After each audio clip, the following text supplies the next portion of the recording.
So for this recipe, we'll need 3 large scallops, some Brussels sprouts, pancetta, olive oil, lemon juice, fresh parsley, and thyme.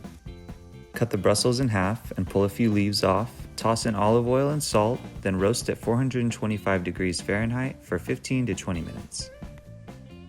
Render the fat out of the pancetta by cooking it on medium heat for about 5 minutes or until it starts to brown on the edges a little.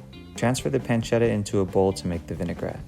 Add in a drizzle of olive oil, 2 wedges of lemon, some cracked pepper, and salt. To make this vinaigrette really nice, we'll pick in some thyme leaves, which adds an earthy yet fresh element to the final dish. Combine and let set at room temperature until you're ready to plate. Now for the scallops, we're going to season with just salt and sear them at high heat, placing them away from you so you don't burn your knuckles.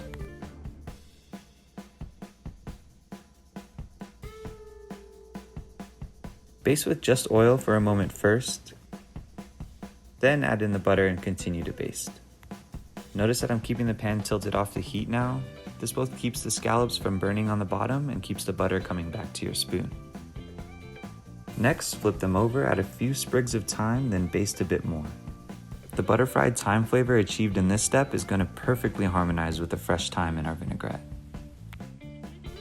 Drain on paper towels and check to see that they are firm but still have a little give in the center.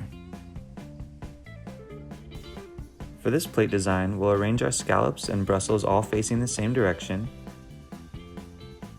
Dress the scallops and sprouts with the vinaigrette, making sure to get those delicious flavors on everything.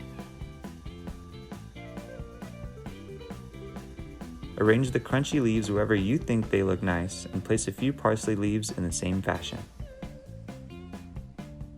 Thank you for watching my video, and enjoy your wonderful scallop dinner that you made at home.